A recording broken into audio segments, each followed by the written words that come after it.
បាទជំរាបសួរខ្ញុំបាទវិជ្ជបណ្ឌិតពឹងលៀងស៊ីជាវិជ្ជបណ្ឌិត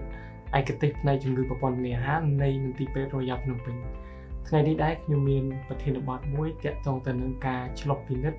ក្រពះនិងការឆ្លុះពិនិត្យពោះវៀនធំបាទជាទូទៅផលប្រយោជន៍ដែលបានមកពីការឆ្លុះពិនិត្យក្រពះនិងការឆ្លុះពោះវៀនធំអាចអនុញ្ញាតឲ្យគ្រូពេទ្យកំណត់ឬក៏រកឃើញទៅលើជំងឺរលាកក្រពះដំបៅក្រពះការរលាកបំពង់អាហារដែលបណ្ដាលមកពីការច្រាលទឹកអាស៊ីតក្រពះការកើតដុំសាច់ទៅលើជំងឺក្រពះឬក៏ជំងឺដុំសាច់ពោះវៀនធំកោសិកាមិនប្រក្រតីឬក៏ជំងឺរលាកដំបៅដែលមានអត្រាប្រឈមទៅនឹងការកើតជំងឺមហារីកនៅថ្ងៃអនាគតចំណុចសំខាន់ទី2ទាក់ទងទៅនឹងការឆ្លុះក្រពះការឆ្លុះពោះវៀនធំនេះដែរគឺអាចអនុញ្ញាតឲ្យគ្រូពេទ្យកំណត់ធ្វើរោគវិនិច្ឆ័យក៏ដូចជាវិភាគទៅលើភាពធ្ងន់ធ្ងររបស់ជំងឺនីមួយៗបានចំណុចសំខាន់ចុងក្រោយនៃការឆ្លុះពិនិត្យក្រពះពោះវៀននេះដែរគឺ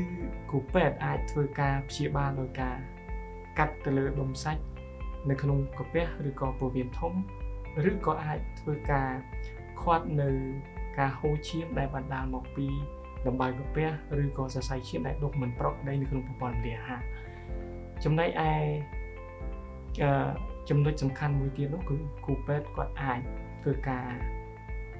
ជ្រឹបនៅសាច់មិនប្រក្រតីដោយឧបករណ៍ពិសេសដែលយើងអាចដាក់បញ្ចូលតាមរយៈការសុងហ្នឹងទៅដល់កោសិកាដែលមិនប្រក្រតីហើយយកទៅវិភាគ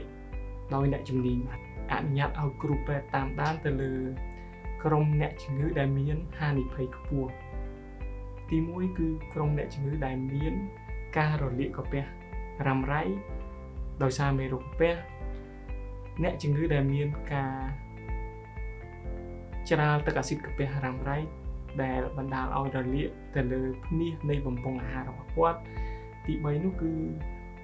ក្រុមអ្នកជំងឺដែលមានប្រវត្តិគ្រួសារមិនសូវល្អគឺប្រវត្តិឪពុកឬម្ដាយជីតាឬយាយដែលមានដុំសាច់មហារីកនៅក្នុងក្រពះឬក៏ពោះវៀនធំទី4នោះគឺខ្លួនឯងផ្ទាល់របស់អ្នកជំងឺធ្លាប់មានប្រវត្តិកើតដុំសាច់ពីមុនមកអញ្ចឹងគាត់អាចធ្វើការ